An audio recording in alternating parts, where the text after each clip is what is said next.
The Every Point Sports Podcast featuring Greg and Jack starts right now.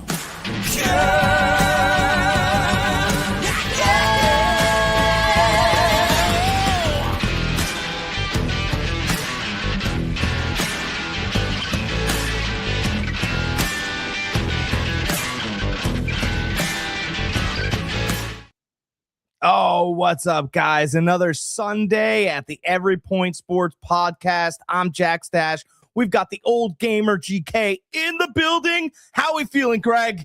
Oh, we're feeling great. We are feeling great. We are on week 16 in NFL. We are officially into college playoffs. Roll Tide. Bama looked good. The last three quarters of that Oklahoma game. Very, very shaky in the beginning, down 17-0. But we fought back. We got some stuff that came our way, and we walked out with the win. And next, we got Indiana January 1st. So I'm super excited about that. We'll see how that goes. Indiana is a great, great team. That quarterback they have is amazing. They have a really good defense. I mean, we all seen what they did to Ohio State, which I thought Ohio State was going to win that game. So, super excited. Very excited. I've been spending for some of you guys. I'm big into football. Period. So I love my college football. I love my NFL, and there's a lot of. And Jack, I'm sorry. I am very, very sorry. I'm going this route because I got a little bone to pick with these Notre Dame fans.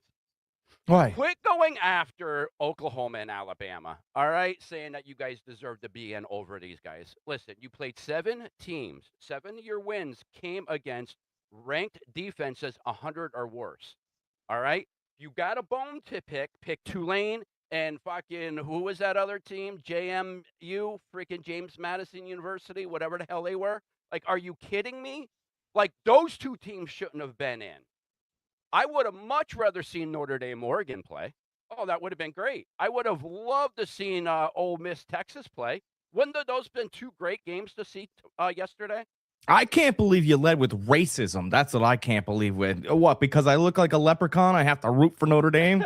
Dance over here for everybody. Is that what it is? Is that what it is? Is that what it is? Of course you would root for Notre Dame. You look like their damn mascot. Was that what this is about? 10, 12 years I've known you for.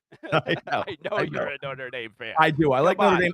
I've been spending a lot of time on different Facebook pages that's sitting there bashing my Bama. So, I have to throw some stats out there. And listen, I get you guys are butthurt. You guys are very upset you didn't get in. I agree. I totally agree. But again, don't grab Oklahoma. Don't grab Bama into this situation. Pick the other 2 teams that weren't even in the top 12. Tulane was ranked like 20th or something like that. James Madison was ranked like 19, something like that. Look, it's so simple. Who'd you beat? Oh, you know what? Here's the thing. Here's the thing. I'll tell you what. Here's what we'll do. Notre Dame could go out there and pound the stump for the teams that they beat. And let's see what their national rankings are. Right? They should be definitely in over Miami. Okay. Did you beat Miami? Oh, wait a minute. Look, I take umbrage with people that can't read or people that complain for no reason. Look, here's the fact of the matter. You could have ruled the ACC this year, probably. We all talk about dominated the ACC. How great would that have been? ACC, the AC championship game, Miami versus Notre Dame. Wow. Here's the truth about Notre Dame. What's good for the goose is not necessarily good for the gander there. But you ruined it for all your student athletes, and you ruined it for your college, who would have at least liked to see you participate in a bowl game. There are parents, there are kids that are proud to send they're proud to be there. Guys that came back from injury just to play this year. They're not going to get to play in a final game. You sit there and you laud and you cheer for it and you go, we have touchdown Jesus. Well, I'll tell you what, in the good book, that man turned his cheek despite what people did to him. Maybe if you learned and practice what you preach at that school, Notre Dame, by the way, it's a fantastic tool. But if you practice what you preached or practice what's in the book for which makes people want to go there, turn the cheek, go to a bowl game, do the right things. Instead, you acted like a child. Yeah. Do a Right? hissy You fit. deprived people of seeing you on TV. By the way, you don't put out there that you have an exclusivity contract with CBS. Did you put that out there? No, you NBC. did not. NBC. Is it NBC now? Oh, Yeah, it's NBC. changed over the Yeah, years. Yep. Yeah. But it it's wasn't NBC. CBS forever. Mm-hmm. My whole point is this. Don't sit here and cry wolf. Don't sit here and say, well, we should be. Maybe you are the better team. But things happen. This is life. And that's what you teach your students. Again, how about you just show up to the event for which you were classified to play in? That's what I'm about. I'm about show up, give everyone an opportunity to watch you one more time. It's not just your life. It's not all about Notre Dame.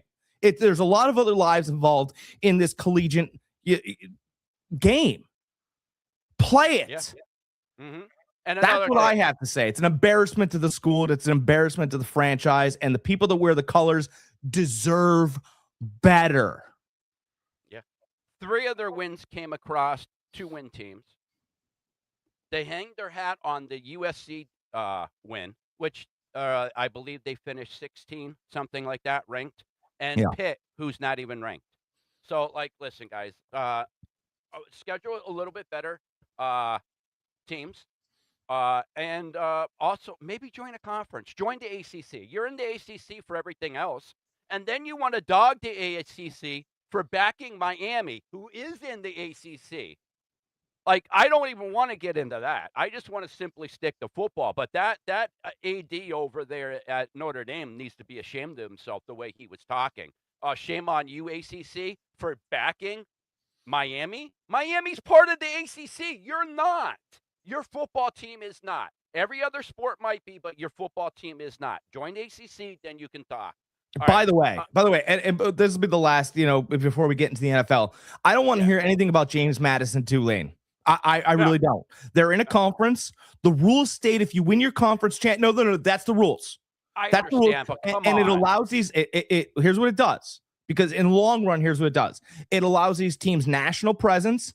It helps with their recruiting. And by the way, I know that you wear the Alabama colors proudly, but once upon a time, did you know, you can watch this on Saturdays in the South, did you know that Georgia Tech was actually the team in Georgia? Oh, yeah. They were the monster team in Georgia. I understand, but it was not Georgia. But here's the thing. But Georgia was allowed to participate and jumped in a conference. And because Georgia did well in their conference over the years and started getting recruits, then they were allowed to participate on the same playing field that they're allowed to play. My point is that you don't start just at the top. You have to work your way up. So I think James Madison and Tulane should be in there. They play by the rules. I don't care what the competition is because they're going to be good. By the way, Tulane, in case you're wondering, puts a lot of pros in the NFL. I want to check them out. Yeah, but still, they lost already to Ole Miss 45-10 in the regular season. You really want to see that blow out again? And you did. Yeah, I want to watch the team I want to watch a team that deserves to be there. Not a bunch of the team that deserves to be there is the top 12 teams. The top 12 teams that are ranked are the ones that should get in. By the rule. I'm just saying what I think. And this is actually what Nick Saban said the same thing on Saturday on the college football game day. He said the same thing. He's like, listen, this needs to change. And it will change. Nobody wants to see these blowouts. Nobody thinks that these two schools should have been in over a Notre Dame or over a Texas. The thing is this. The thing is this, though, is that you got to – if you're not ranked in the top 15 or the top 12, you don't deserve to be in the college football. Listen, I love Nick Saban. He's a great coach. All-timer, right? He's going to be in the Pro Football Hall of Fame, but he's not right all the time. And I know that people, accept his word as gospel, and I'm going to use that term because we're talking about Notre Dame still. People accept his word as gospel, but you know what? He misses, right? There's a guy currently in our playoff system right now that he missed on. Kirk Cignetti. He was on his coaching staff, never promoted him, missed on him. By the way, the other team that Kirk Cignetti went to, James Madison, they are in the playoff system. Yeah, but So listen to how many did make it and that he did promote and this and that. Like yeah, he has he promoted that's Lane Kiffin ridiculous. for terrible behavior. And then Terrible he behavior. released him when he took the job in his for Florida Atlantic, and his focus was split. So he released him, and right before the national championship, Should have game, promoted week his before coffee that. mug, the offensive coordinator. Lane That's how Kiffin little I was think good. of Lane Kiffin. So, But we miss sometimes. And you had Signetti. You could have promoted him. yeah, You miss it sometimes. is what it is. Listen, he's an all-time great coach.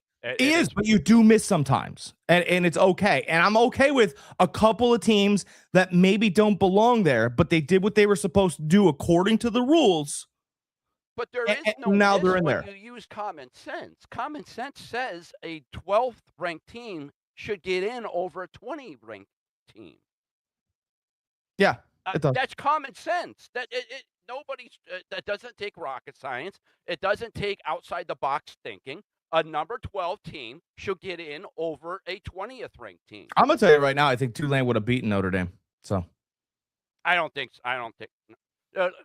Listen, they're a great story. So is James Madison. Great story for the teams that they play. They're able to dominate. When they go up against the big boys, they can't play with them. That's when the recruiting. That's when the depth of the team, men against men. There's a reason why these James Madison players go to the bigger schools. I think we had two of them playing against James Madison. No, my James Madison's a great example for a team that wouldn't have been able to. But Tulane, like I said, And puts aren't real. they Division I AA? They're not even like regular Division I. I'm not sure, but you know what though? As long as we're going to bat for these days, I'm going to bat for Tulane and You're James going to Madison. bat for them. I'm gonna tell you what. They should have their own championship.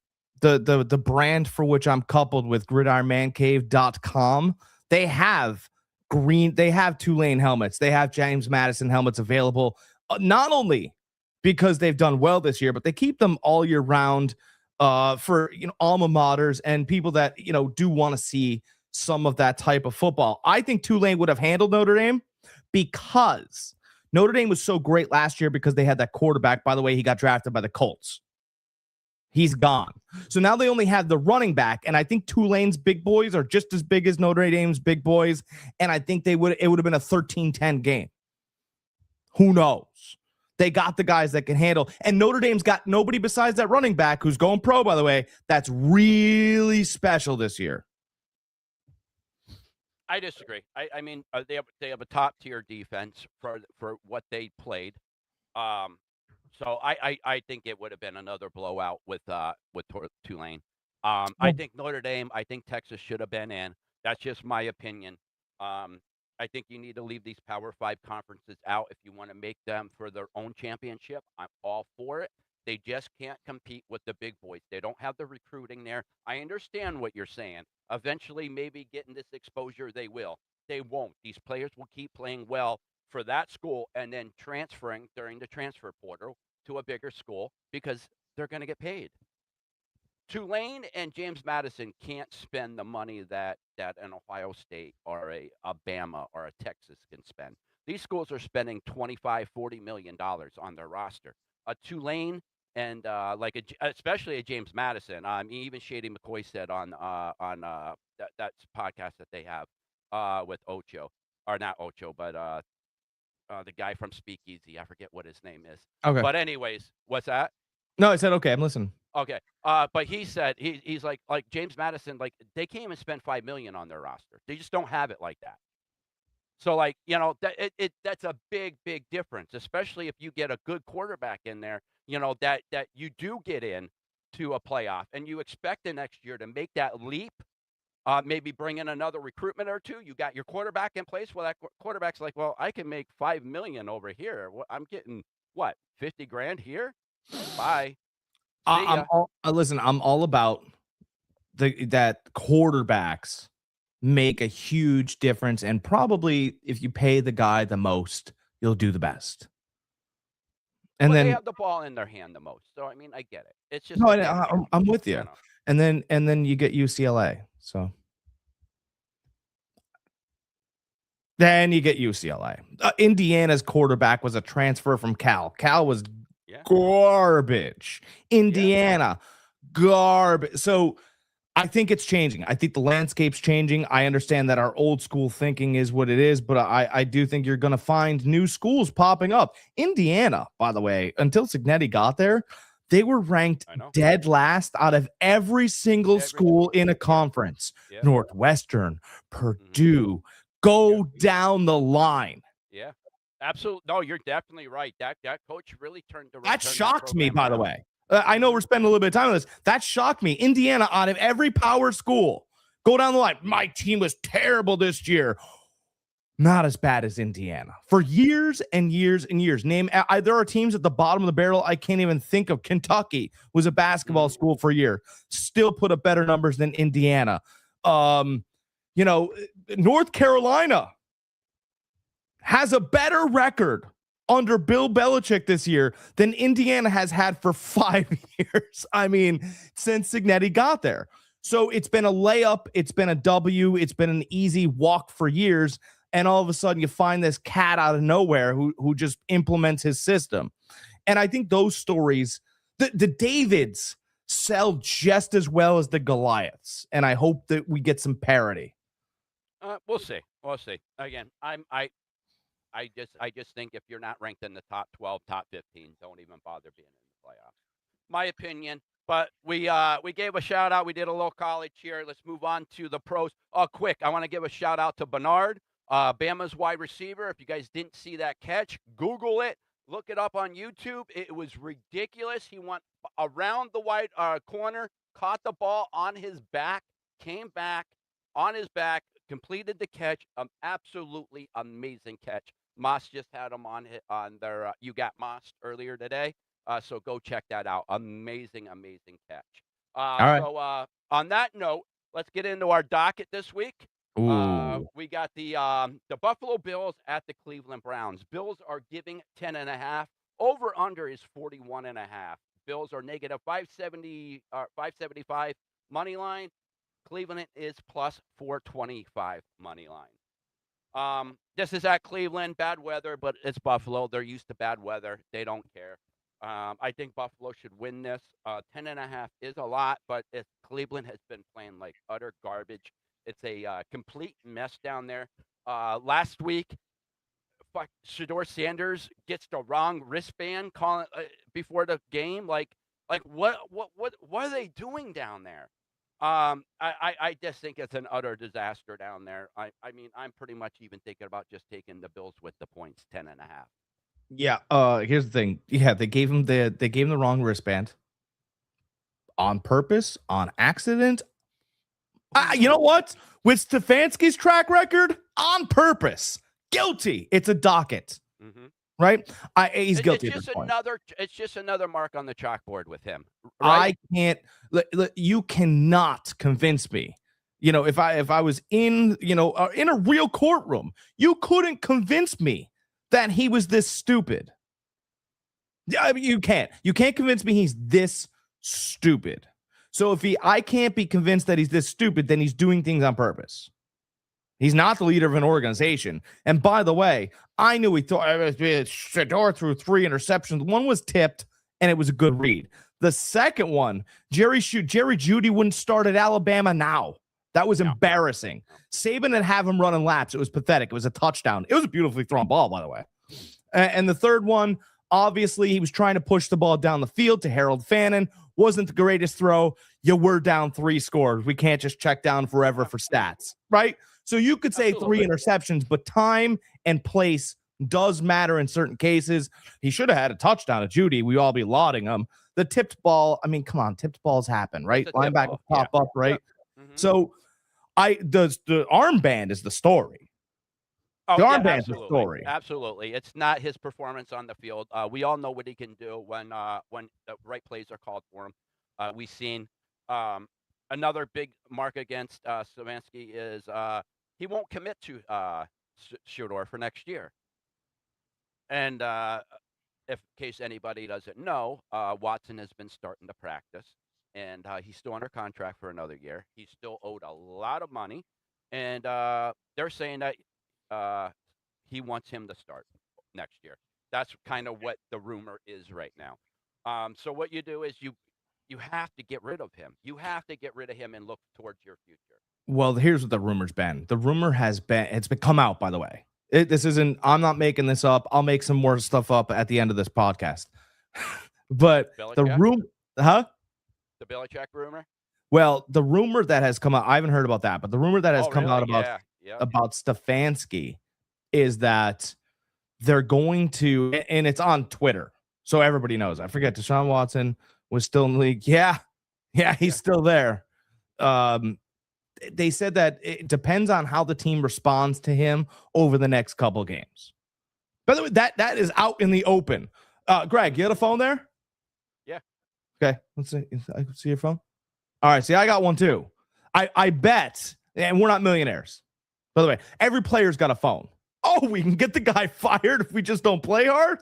Cool. Goodbye.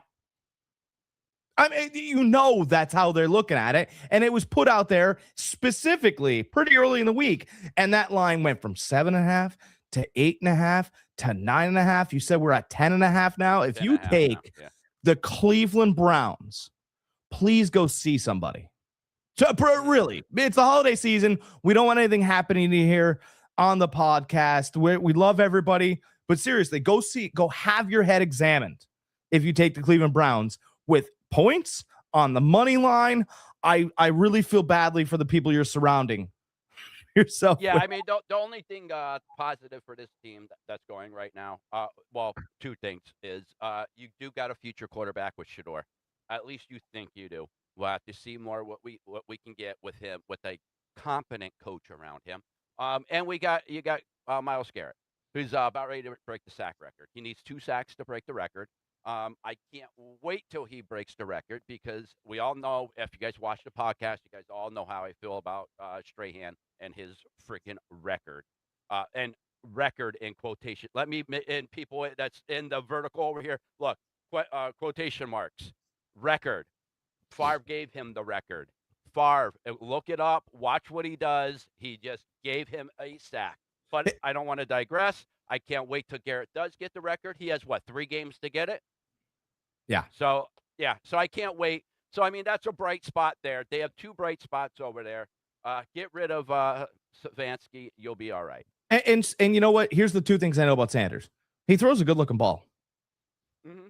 Yeah, the only thing I have to put against him is the same thing I gave him in college, is that he has a lot of backwards plays.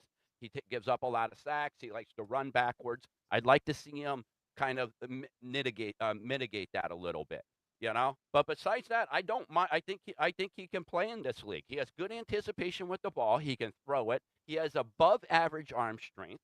He has above average athleticism.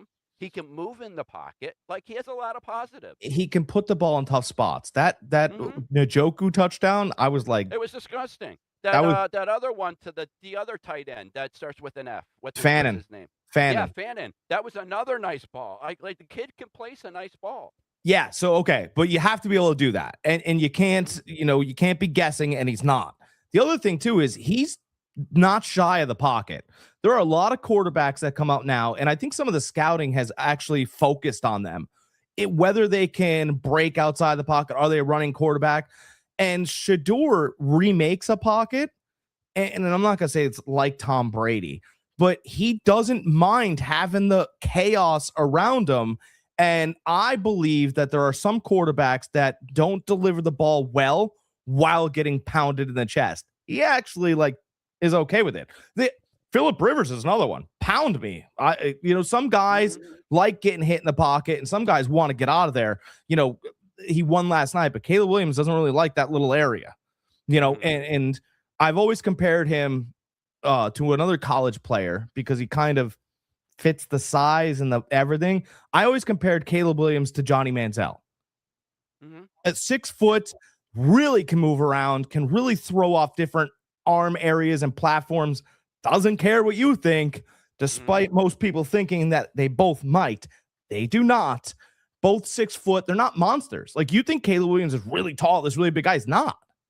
No. Shador Sanders but he's thick. But he's thick. He's big in stature. Right. And boy, that guy can run. He's the only quarterback in the league that has got over 20 miles an hour 3 different times this season. Yeah, he's really fast. You know who else you can compare him to a little bit? We're not there yet. Don't kill me for this comparison, but a right-handed Mike Vick. Mike was fast. Mike was very fast, but Mike was a lot quicker. No. But Caleb gets up pretty quick. He doesn't have breakaway like sprinter speed. But again, both 6 foot, both can get rocked if they get caught, and he's right-handed. Both cannons of an arm. Both. Vic could throw it out of the stadium. But you can almost Caleb. You can almost bring one of those facial recognition things over, and they kind of almost look. I'm just saying, and you know, but yeah. So let's not take Cleveland because they're a mess, and we'll take the Bills. Spent a lot of time on Cleveland. We got the Tampa Bay Buccaneers at the Carolina Panthers. Bucks are given 3 points. Over under is 44.5. Bucks are at negative 155. Panthers are at plus 130. All right. You know what? Since he is showing his shirt, we're going to let Jack take this because I have my own take on this game. So go ahead, Jack. I was going to let Baker Mayfield talk into the microphone, but I think I can speak for us both property. Look, Tampa's got the worst defense in the league. They tackle poorly. Everything that you saw from Green Bay yesterday is not what Tampa's doing. I think Tampa's averaging, you know, you could say they're coming out with Baker Mayfield numbers, right? Oh, he hasn't been playing with, look at man. He's been playing with 5 different receivers, 7 different running backs. He's been doing a lot of things. And he doesn't have a defense that will stop anybody. So, you know, it's really tough, right? When people talk about complementary football, right? They're talking about the other side of the ball we didn't play complementary football. Okay, well, look at the statistics. If the offense, you know, got you 400 yards, and the defense gave up 420 yards, it's a way to talk about how poorly the defense played. They go, well, we just need to play complementary football. No. You guys need to stop somebody. And this is the last time I'm going to be very nice about it. So with all that being said, Tampa has played terrible complementary football all the way down to special teams. They're allowing 25 yards on return. Todd Bowles was not very pleased last week's press conference. And I will tell you that Todd Bowles is very nice until he's mean. I do believe that Tampa wins, not based on how the offense plays, because the offense in Tampa, we kind of know, is its own symbiotic thing over here. It's its own ball. It figures itself out. By the way, it plays pretty well. Over here, I think Todd Bowles is so mad that defense is going to come out gangbusters. I don't believe that Carolina is good enough to be able to stop what Tampa's bringing to town. That's my thought. My other thought is the last time Baker Mayfield spent any time in Carolina, he was an offensive lineman. That's what they turned him into on the practice squad many, many moons ago when Matt Rule was a decent coach and people thought he was pro material. But that's what they turned out to do to him. Oh, Steve Wilkes actually was the one that did it, out of the league now. My point being is that sometimes when you return to a town that you have bad memories about, right, you will wake up feeling dangerous because you remember back when you weren't so dangerous and everybody was against you and you had to hop a flight to go see if Sean McVay was your savior, and he was. I'll take Tampa today on the money line. I just think that there's too many bad feelings and bad taste in their mouth. Okay. My take on the game, not my feelings, is Carolina's one of those one game they play good, next game they don't. One game they play good, next game they don't. If you want to go by that, they played bad last game, they should play good this game. They play a lot better at home, kind of like Cleveland was earlier in the season. Jack and I talked about that. Carolina's the same way. They play much better at home. As far as the betting, how it's gone is Carolina coming off of a loss, 6-0 against the spread, 5-1 win-loss. So coming off of a loss, they've won 5 times, lost 1. coming off of a loss, they've covered every single time. On that note, I am taking Carolina just because of the way everything has gone in the past. You're gonna take Um, them with points, right? I'm taking the 3 points. Yes, Okay. taking the 3 points. Yeah, I'm taking the. I don't know if they're going to win or not. 5-1. It sounds like they will. I like what you said. Everything seems like it would line up with what you said. If I didn't know those two stats, I would be 100% with you. Yeah. 100% with you. But the numbers don't lie. 6-0 against the spread, 5-1 win-loss record coming off of a loss. I have to go with Carolina getting 3 points. So Yeah. And you know what? That's a good bet. New Orleans figured something out last week. mm-hmm. They did. Listen, I buried New Orleans. The last couple weeks, I buried them. I've talked crap on them, and they won 2 in a row. So, I mean, they might have found something with you. Well, it's more the defense. That defense has really been I get holding it, people but I down. mean that he's playing a capable role. He's not turning the ball over. He's playing much better than their previous quarterbacks, Ritter and whoever else they had. Well, he's 37 years old. I mean, he should know how to play football by now. He's not, but you get it. Well, I mean, again, he had so many injuries in college. I think he played 7 years in college, but he is older. I think he is legitimately like 27 years old. But Yeah. everybody forgets Winky was 28 coming out of college. Remember I him think he was from the Florida first State? quarterback to hit the league, and he was like balding during his like rookie pictures. Chris Winkie from Florida State, right? He's like, hold on, Yeah, spray it up yep. a little bit.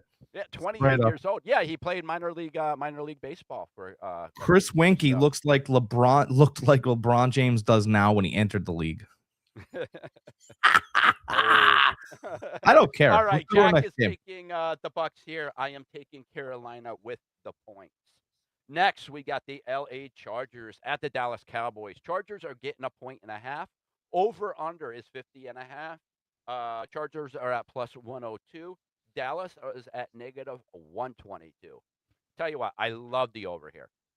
50.5. Love it, love it, love it. You got two pretty good offenses going at it. Chargers have found a way to win, even with Herbert's busted up hand and missing the right tackle, missing their left tackle. They've strung together a couple really solid wins against some decent teams. Mhm. I know I picked against them last week and they won. So I'm going with the Chargers here. Dallas is defeated. They're knocked out of the playoffs. Chargers are still playing to keep into the playoffs and keep in the division race. So I'll take the Chargers here. Especially Yeah, getting 1.5. I'll take that 1.5 all day. Yeah, that's a weird game because we thought that Dallas was going to be playing for something, and now they're not playing for anything. I mean, they're in Dallas, so here's what's weird about it, right? The point spread should be closer to 3.5, 4, because they're playing for something. I wonder if Jerry Jones like set some kind of incentive on the side. No, but like for real, because otherwise they wouldn't, right? That point spread would be something different. I have no idea. I think we're all playing for contracts in Dallas. The one thing that's odd about this is Derwin James playing. I don't know. Because if Derwin James isn't playing, that Chargers defense is completely different. If Derwin James is playing and he puts his hands on CeeDee Lamb, he's going to kill him. This is why CeeDee Lamb, he's a number one wide receiver. He ain't my number one. CeeDee Lamb drops every pass that he's going to catch if he's going to get labeled like a cow in Texas, right? Like that's exactly what it is.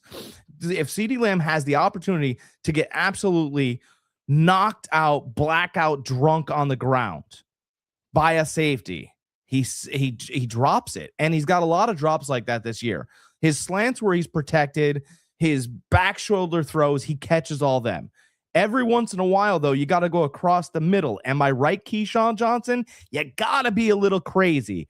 And CeeDee Lamb, once he gets airborne, to me, he's just that shoulder's busted up a little bit. And do we trust George Pickens? I think you're right. I think this finds its way to 53 points. Derwin James is not on the injury report. Okay. He will be playing. So good day. I think it gets 27-24, takes us to how many points?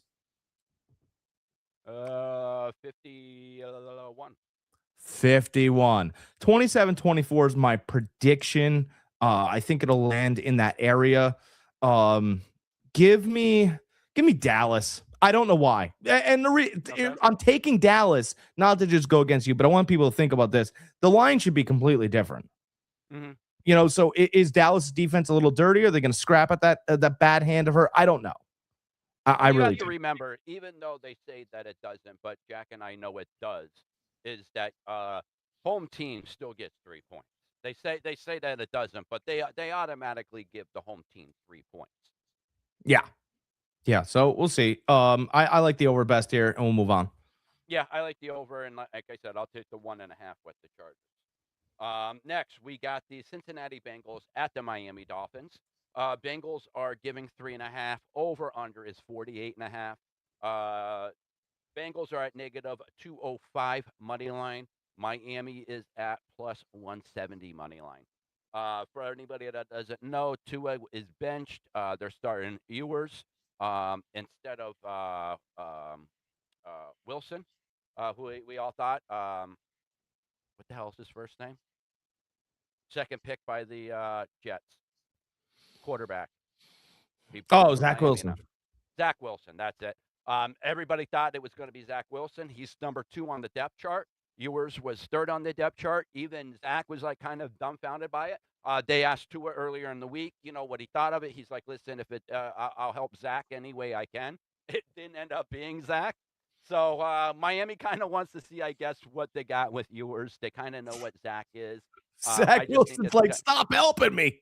I want to play football. Stop helping me. Some of you know what he is? Russell Wilson was like, Jameis, I'm going to help you. And they're like, good. Jameis ain't the starter. If Jameis Woods, well, how the hell did that happen? You've been saying you're helping me. I'm on the bench like you. Stop. You know what? The Tua, and I compare Tua to Russell Wilson a lot. Some quarterbacks probably shouldn't help out others. Here's $1, right? You turn out, you're like, this is counterfeit. This is you gave me this to pay for things. Now I'm arrested. This is great. I really didn't know anything about it. I was hanging out with Russell Wilson. I really didn't know anything about it. I was hanging out with Tua. All right, I'll put my head down in the car. So anyways, we got Ewers starting. I think I'm going to take the Bengals here. I'm going to take them on the money line. I don't think, even though the Bengals defense is horrible, I still think that starting a rookie quarterback like that, they're going to have their lumps, bruises. So, yeah, I'm going with Cincinnati. If Joe Burrow and the Bengals lose this game, yeah, his comments are going to be coming back at him. Oh, I think I might want to play somewhere else. Go. I mean, you can't lose this game. Joe Burrow's not going to lose this game. Don't even think about this game. No. Don't even put it out of your mind. Take the Bengals. Yep. I agree. Next, we got the Minnesota Vikings at the New York Giants. The Vikings are giving 3 points. Over-under is 41.5. Vikings are at negative 148. Giants are at plus 124. I think, the Vikings here, they've looked so much better. JJ looks like he's competent now. He can actually play. We always said that Vikings team had a good roster, good defense, good wide receivers, good running back. It was just JJ holding them back throughout the season. Well, now he's playing better football. So on that point, I have to go with the Vikings. Even though the Giants have that raw college like attitude right now, I can't go against the Vikings on this game. I'll tell you what. I don't really want to. JJ McCarthy's interesting, right? Because he's one of a kind, right? He runs around, he inspires, he's one of a kind. Except Jackson Dart is just like him. And I think Jackson Dart plays better football. And I think he throws a better ball at this point. All these things I have to say. And I just want to see how JJ McCarthy reacts looking in a mirror. Right? Because Dak Prescott, who he played last week, right, played well, right? But, he doesn't rah the troops. Mm-hmm. And he doesn't look like JJ McCarthy. To me, I really want to see how this starts this game.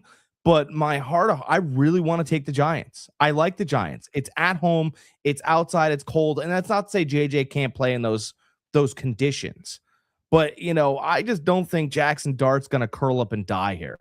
I can't see it No, happening. I don't think I, so either. I don't think so either. And I don't think the Giants are either. Like, the Giants don't need to lose this game. Well, let's lose this game so we get a quarterback. Got one.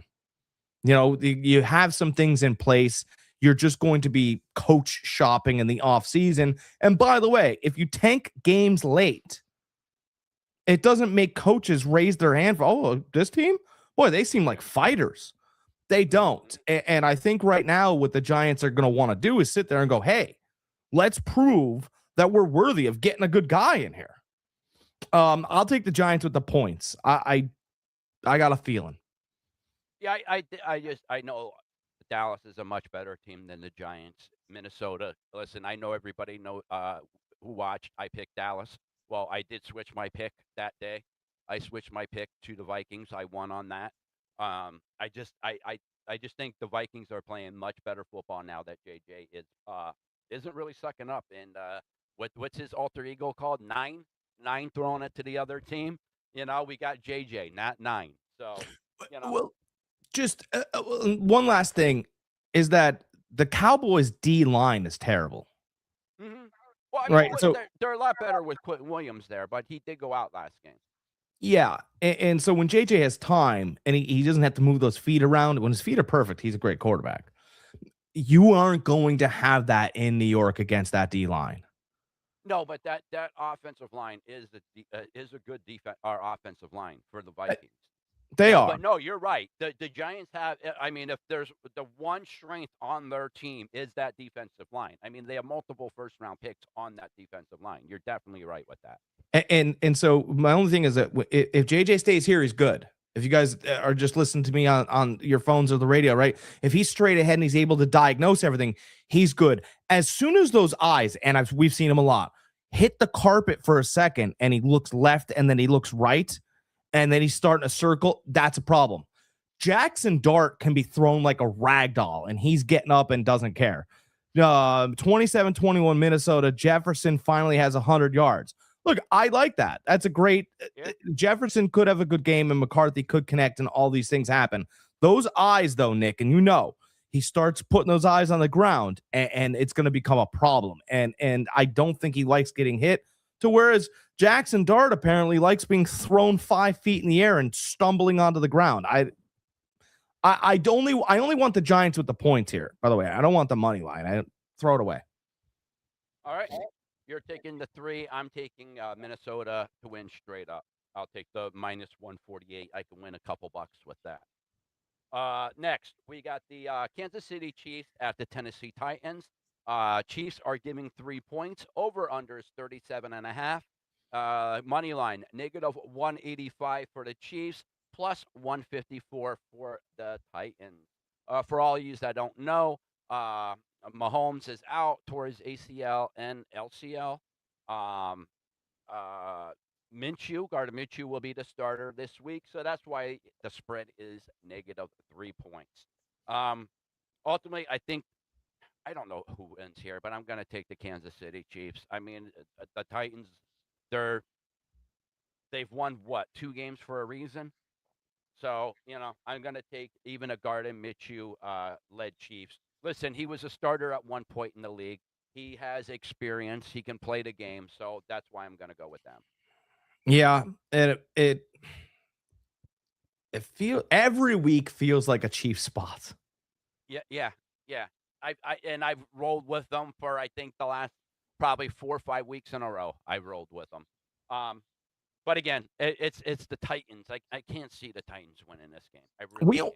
So we've only liked the Chiefs. Here's I want to put this out there. Everybody only likes the Chiefs for 2 reasons. Right? We like the Chiefs because the refs are on their side. Say it. I don't care. Right? Like, admit it, America. That's what you think stripes are going to help them. They haven't all year. And then we go, well, Patrick Mahomes will figure it out for us. Mm-hmm. Okay. So we don't even like them anymore then, right? Because there's no incentive for the referees to push for them. They're out of the playoffs. Mm-hmm. And the Mahomes is in the hospital, right? Yeah, he's got a cot next to Jake Paul. They still have Andy Reid. I know they still have Andy Reid, but getting teeth removed. Right. Yeah. Well, Getting teeth supposedly removed. had to have get teeth removed. So So I just kind of feel like, out of both of these quarterbacks, Cam Ward's better. Yeah, Andy Reid will give Gardner Minshew the right answers to the test, but he gave him the right answers to the test last week, and he couldn't find Travis Kelce on a little. They could have kicked the field goal to tie the game. You were in field goal range. Buckner's still there. Minshew was a nice story years ago. I actually will take Tennessee on the money line. They've played together the longest together. I'll take Tennessee on the money line. I'll eat it if I have to. okay, all right. Next we got the New York Jets at the New Orleans Saints. Jets are getting 5.5. Over under is 39.5. Jets are at plus 240 money line. Saints are at negative 298 money line. Well, Saints fans, this is it. I'm jumping on your bandwagon. I am picking you guys this week. You guys are at home. You guys have been playing complimentary football the last couple weeks. Jack just said earlier that defense has been playing much, much better. So, yeah, I'm rolling with the Saints this time. Listen, the Jets are they're just as bad as Cleveland as far as being dysfunctional. Um, no matter who is there, no matter what quarterback, what coach, they can't win. I'm going with the Saints, plain and simple. Cleveland and the Jets should just relocate, be a expansion team somewhere, and try to clean their act up. Yeah, there's not much to say about this Jets team. They're firing people by the second at this point just to stay relevant in the news. I don't know what it is, but they're losing games. They're not even interesting. No, That's the thing. The thing is, like, you can be bad but interesting, right? I think all of us can speak for at least one time we turned on the TV and got stuck watching Jerry Springer for a couple hours. It wasn't, It sucks you in. I You don't, don't mean to. You don't you mean know, to. You're flipping through the channels, and all of a sudden, you're like, come fight, and you see a fighting on the stage, and you're like, okay. Next thing you know, it's 2 hours later. yeah, Like, while oh, I'm Christmas okay. shopping, I don't get stuck in line talking to somebody and go, I really like Jerry Springer. No. But if we started having a chit chat and we'd be like, hey man, remember Jerry Springer? And then all of a sudden we both know that we watched it. Okay. Mhm. And that's interesting. The Jets are not interesting and they don't win. I mean, they need a scandal just to hit the New York papers. That's how bad it is right now. Take the Saints and pray for the Jets. Absolutely. All right, next we got the Jacksonville Jaguars at the Denver Broncos. Jags are getting 3.5. Over under is 46.5. Sorry, guys, I should actually have my glasses on. Jags are at plus 154. Denver is at negative 185. Jack, I'm going to surprise you here. I'm going to take the Jags with the 3.5. Jags have been playing much better football this year. That coach that they brought in from Tampa, I mean, he's working miracles with Lawrence down there. ETN is getting the ball. He's running it well. That defense is playing good. They got Jacoby from the Raiders. He's catching the ball. They're looking like a really, really good team down there. Listen, we all know what Denver brings to the table. We all know what Nix is doing, what that Denver defense is doing. We always talk about how a team slips up here and there somewhere along the schedule. I think this is that one game for Denver. I'm not saying I'm taking the points. I'm taking the 3.5. I think the Jags win here, but I'm not confident they win here. I'm more confident that they covered at 3.5. I like that extra half a point. I think if Denver does win here, it's going to be a 3-point game. I like all of that. Yeah, Lawrence is finally. I think he cut his hair a little bit.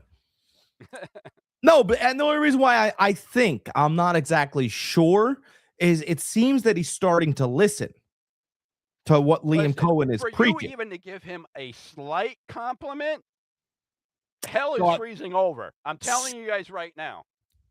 I can be swayed. But I'm usually leather. I'm tough. But I could be swayed if you start showing me consistently, right? So he threw a couple great levels concepts last week. That's what kind of got me rolling. And he threw on the run, and he actually demonstrated what a quarterback should be doing. He pointed, he moved, and I went, oh, well, well, he had 6 touchdowns. Don't care. I don't care if you throw, like, if you look at that, the Rams lost.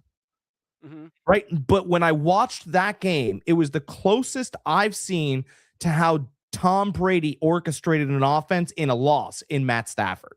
Matt Stafford was the guy. I know Sam Darnold got the win and Seattle's the team. But when I watched that game, I was in awe of how Stafford was. Trevor Lawrence is starting to trend in the right direction. And when athletes look at athletes, they sometimes Trevor Lawrence gets up for big games. He plays down to bad competition. You're like, brother, how are you only beating the Raiders 13-10? And then they win the game. That's the stuff he does. But I do believe in my heart of hearts that he thinks that he's better than Bo Nix. Athletically, arm talent wise, blah. And that dude is going to be staring him down opposite the field.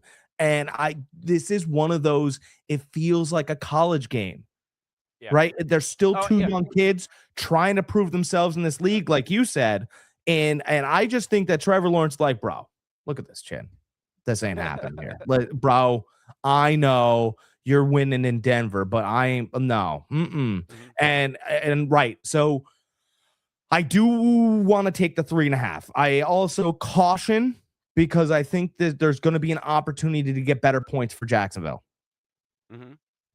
I want Jacksonville in the points.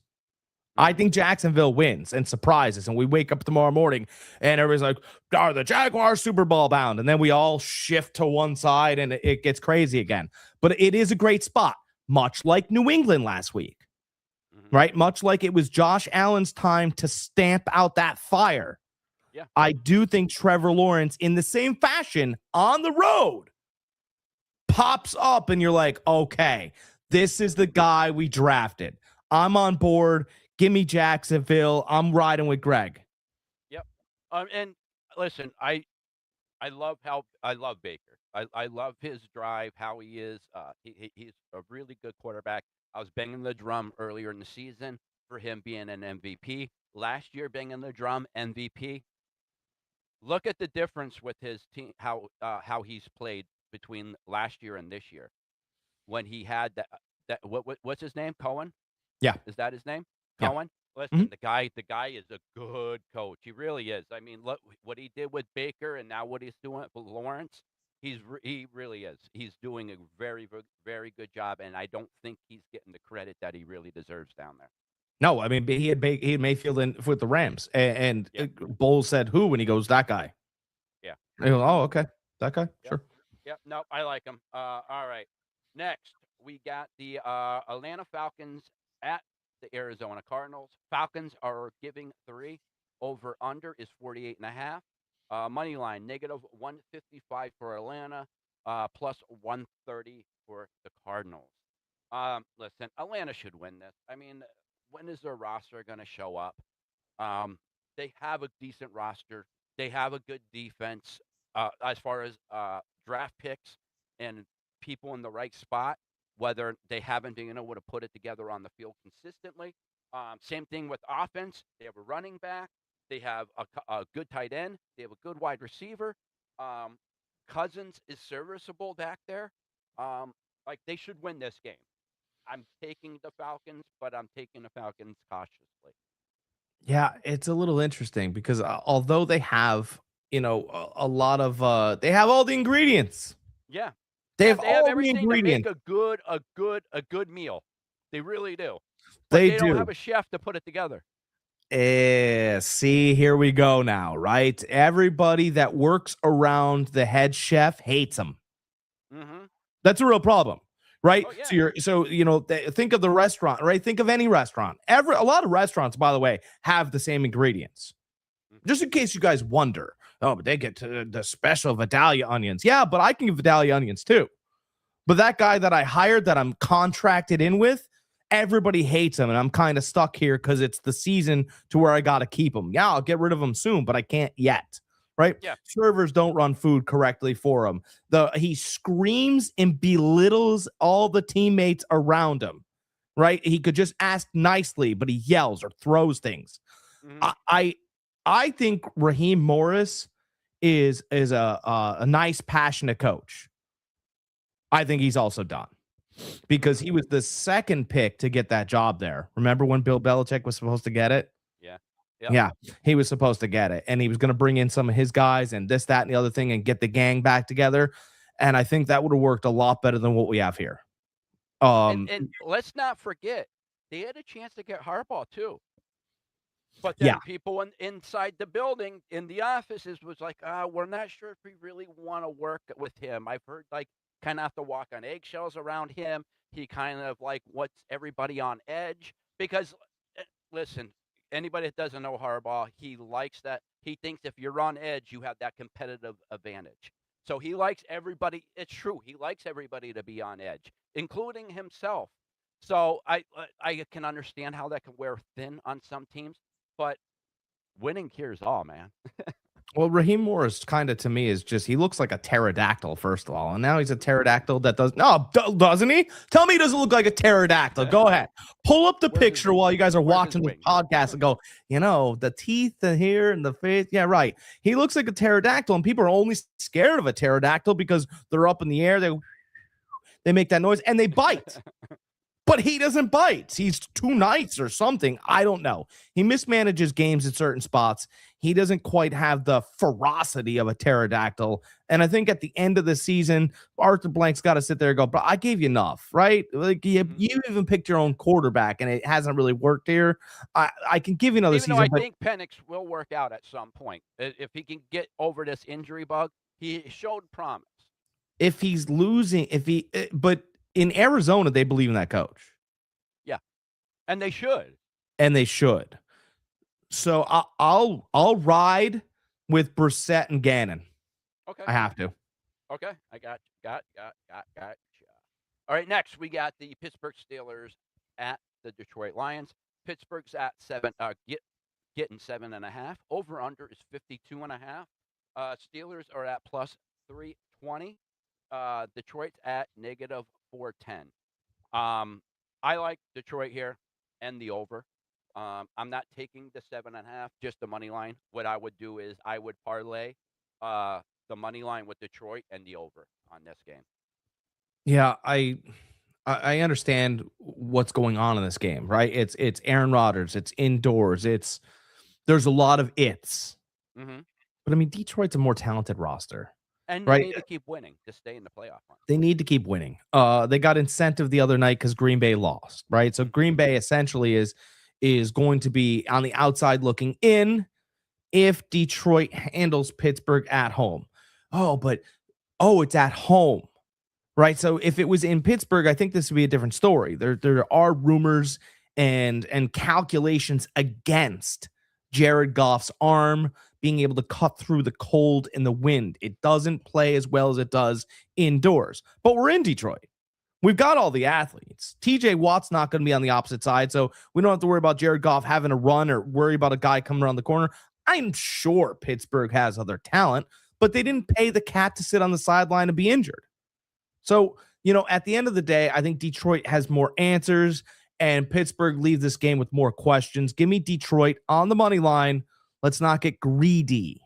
Mm-hmm. Yeah. All right. I agree. Next, we got the Las Vegas Raiders at the Houston Texans. Houston is giving 14.5. Over under is 39.5. Raiders are at plus 800 money line. Texans are at negative 1350 money line. Listen, the Texans are going to win this game. No ifs and buts about it. It's just a matter of can they cover the 14.5. That's over 2 touchdowns. That's a lot for any team. I don't care if it's the worst team in NFL playing against the best team in NFL. If it's over 2 touchdowns, I am not touching that. The money line's at negative 1350. You can't make any money off of that by betting that straight up. So what you do is you parlay that with something else. Texans are definitely going to win this game. No ifs and buts about it. I don't think we really need to spend too much time on that. I'm really excited about this game. You just kind of Are you dismissed really? this. All right. Oh my Yeah. I God. mean, I'm kind of like, I'm so excited for this game. Look, you got I think you're going to get a dual quarterback combo in Vegas, right? First of all, I want to bet on the over under on how many packs of gum Pete Carroll goes through on this game. I think there's a poly market bet somewhere. Don't lie. It's just, it's over under 2.5. So I like the over. I think he'll be very nervous seeing Mr. Anderson run through his first quarterback. By the way, if Kenny Pickett gets knocked out of this game, it's not the worst thing ever. You're getting Geno Smith, right? And we saw the other night in Green Bay, sometimes your backup can perform pretty well. With all that being said, how I'm playing this is 14.5. I'll take the Raiders getting 14.5. Right? There's nothing worse than grown men getting embarrassed. They didn't score 1 point last week. And the market shows that when teams don't score 1 point, that they bounce back. I do believe that we go back to seeing a Raiders team that finds a way to backdoor cover. Remember when they were doing that at 9.5? I think we get that at 14.5 here. Nothing special. I think Houston wins by 13. How about that? And everybody sits there and goes, man, but you're right too. So we're both right. I'll take the Raiders getting 14.5. all right. I'm taking them on the money line, parlaying it with something else. Not sure yet what. Next, we got the New England Patriots against the Baltimore Ravens. Patriots are getting 3 points. Over under is 48.5. Patriots are at plus 150 money line. Ravens are at negative 180 money line. Listen, if this was the Ravens of last year, I'd be with the Ravens. No problem, no if and buts about it. They've been spotty this year. 1 week I pick them, they lose. Next week I pick against them, they win. This New England team, even though they did lose last week, they did have a 21-point lead on Buffalo. It took Josh Allen to become Superman for them to win that game. I don't know if Lamar has that Superman in him anymore. On that note, I mean, I'm going to take New England getting the 3 points. I just think right now they're a better team. Vrabel has them playing. I think they'll bounce back off of that loss last week to Buffalo. I don't think there's any more to say about that on my end. This game's a great signal. It's a tremendous. They're actually telling you about earlier games with this game. New England's more talented. Yes. New England's looked like a better football team all year. Yes. All of those things are yes. Check. You can check the boxes straight up and down. Right. But we don't. We told you guys just a couple minutes ago. Detroit's beaten Pittsburgh in Detroit. End of story. So Baltimore wins and they'll be leading the division. They're in the playoffs. Through all the trials and tribulations, the injuries, whatever Lamar Jackson had early on the season. And I understand that his performances haven't been stellar, but when he needs one, the athlete always gets one. He's still, in my opinion, a better quarterback athletically than Drake May. Drake May, I watched fold like a cheap lawn chair last week. Okay. The only touchdown the second half was from Travion Henderson. And by the way, it was against what Vrabel called. Vrabel called sweep to the right. Travion paused, came all the way back the opposite direction. So they guessed him. Drake May made no good, not even good throws when he needed one. He kind of started second guessing himself. The moment got very big. And Lamar Jackson, when the moment gets very big, sometimes makes mistakes.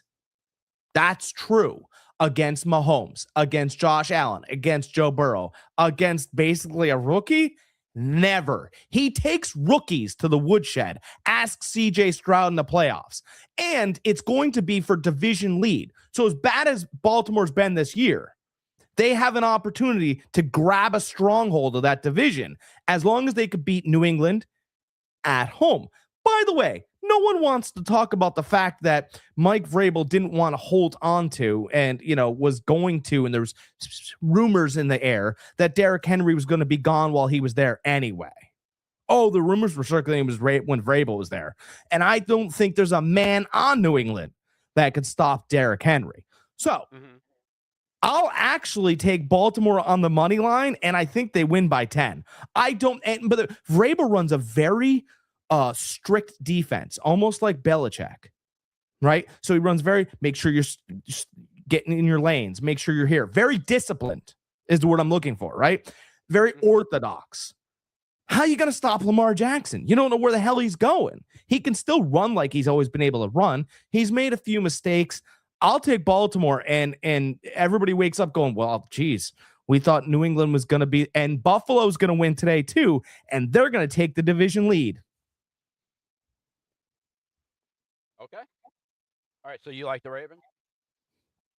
I love the Ravens here. Okay. All right. I like the Patriots. You like the Ravens.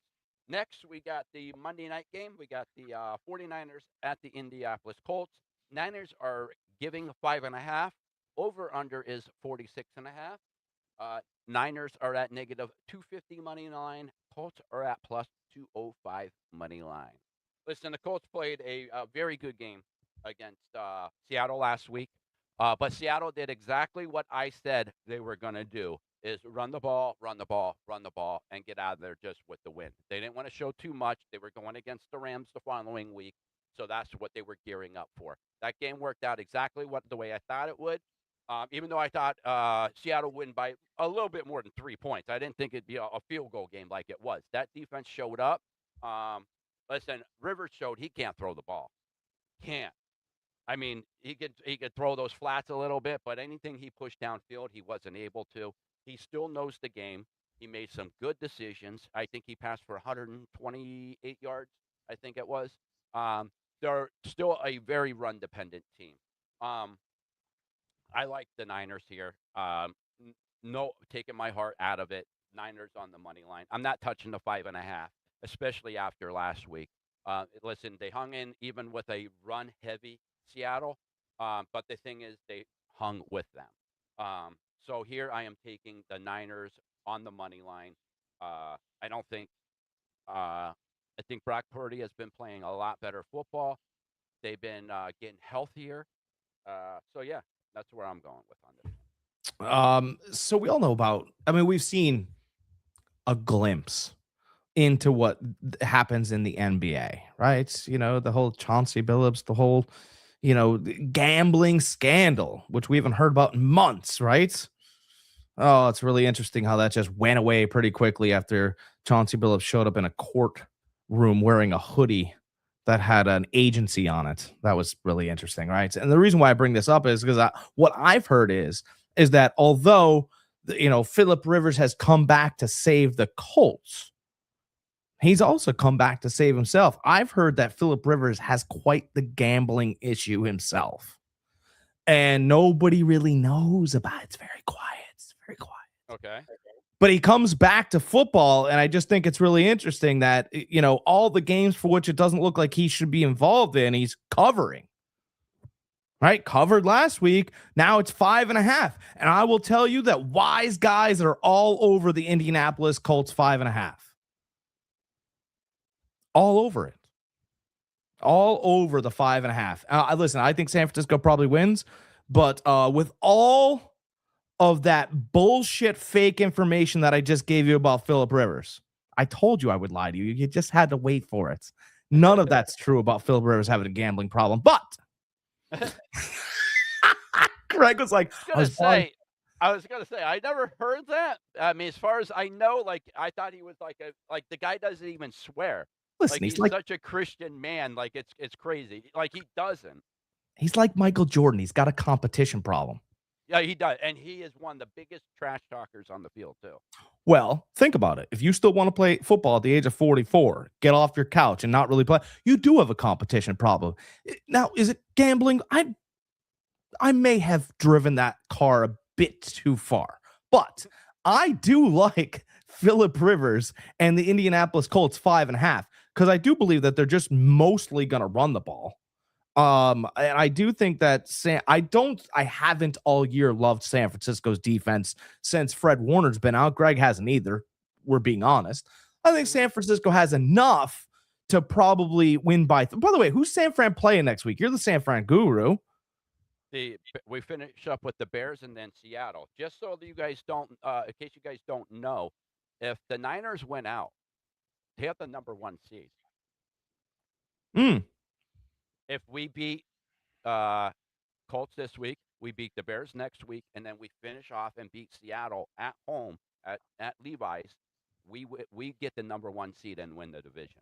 I mean, it's So been a tough the division Niners this year. control their own destiny. Listen, after all those injuries we had throughout the year, devastated defense, no Brandon Ayuk, no George Kittle for 5 games, no Purdy for 8 games. We have a chance to get the number 1 seed, which is And absolutely crazy.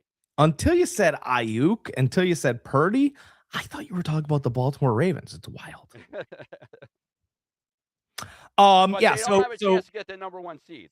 So, Niners do. by the way, the NFL has the ability, in case you guys are wondering, to flex games. Like muscles, right? Just to move a game here, teams get phone calls, blah, blah, blah, especially during this week. Think about this week, right? It's Christmas week. Sugar plums are in their head. Santa is coming to town.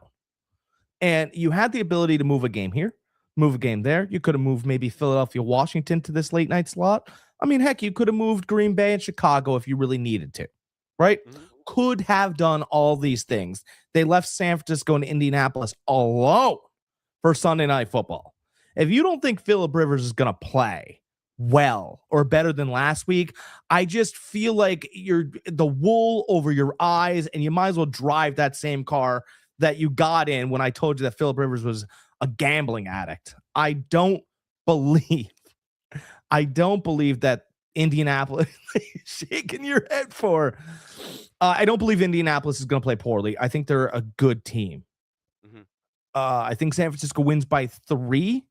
I think they have the talent to win by more, but they don't want to show Chicago a lot. They don't want to show Seattle even more. So it could just be one of those games, kind of like last week.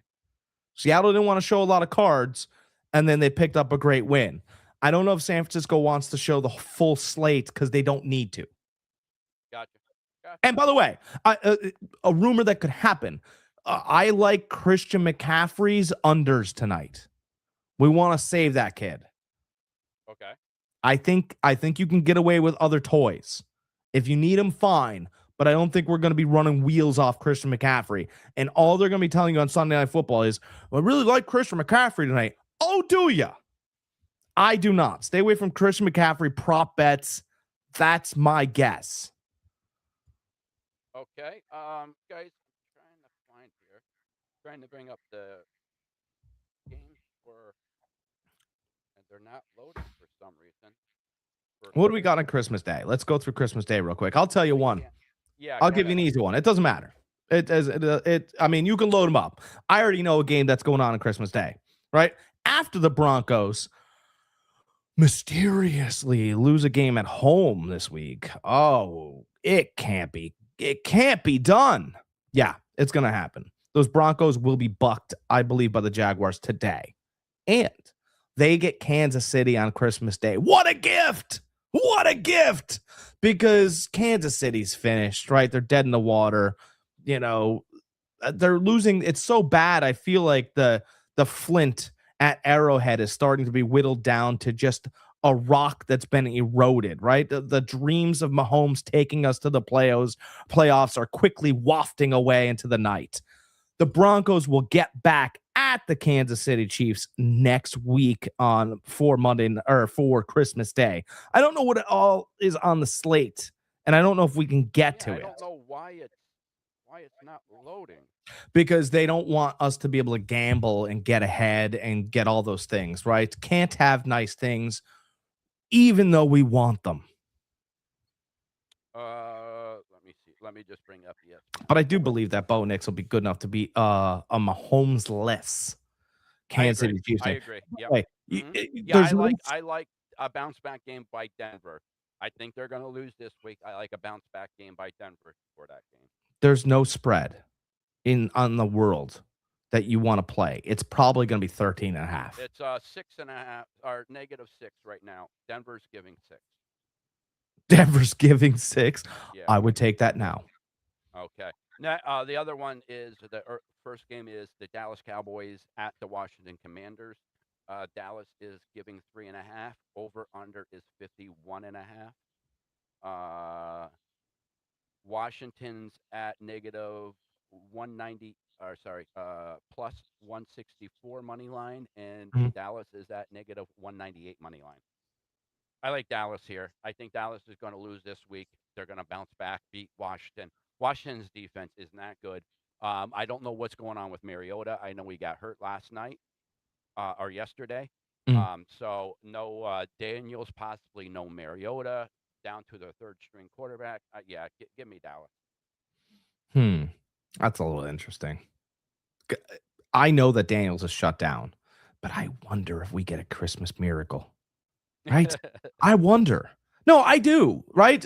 You unwrap the presents, right? And then all of a sudden you get a breaking news, right? Baby Jesus is born. Jaden Daniels is going to play quarterback for the Commanders.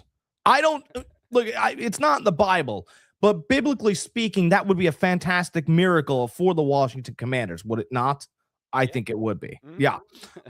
That's the only that's the only reason why it would be at 3.5. And by the way, I think the Cowboys won the first matchup, did they not? Yes.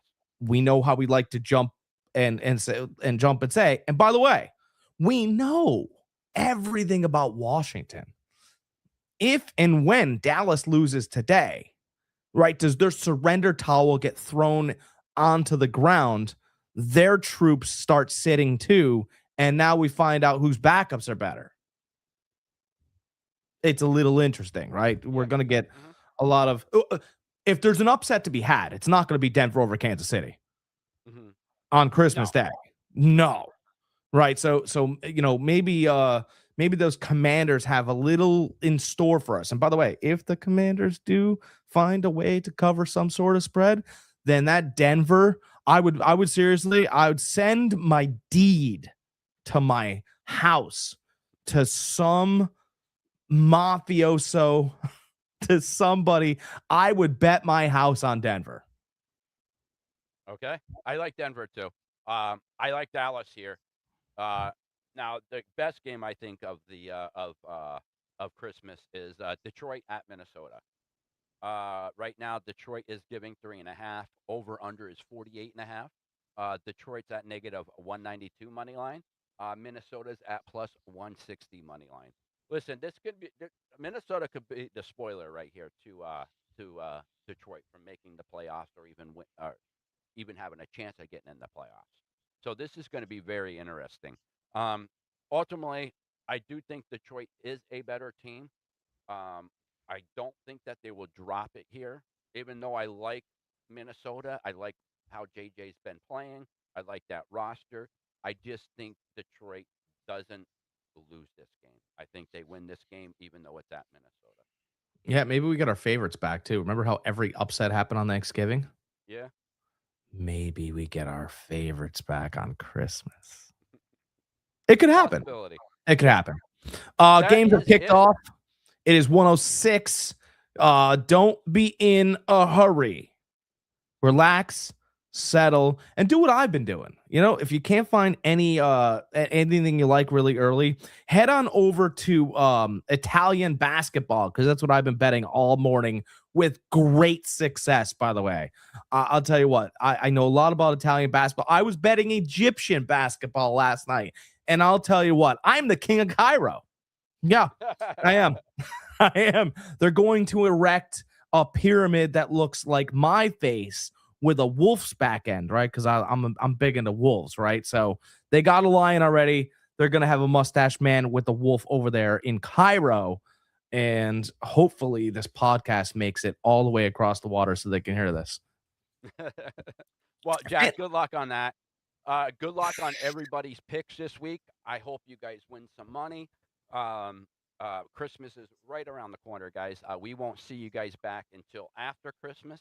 So, from my family to yours, from the Every Point Sports Podcast, we all wish you guys a Merry Christmas, Happy Hanukkah, Happy Holidays, whatever you guys celebrate. We hope you guys have a great one and have a good time with your family. Free presents. All you have to do is subscribe. Subscribe to OldGamerGK. Subscribe to Fantasy Farm Sports, right?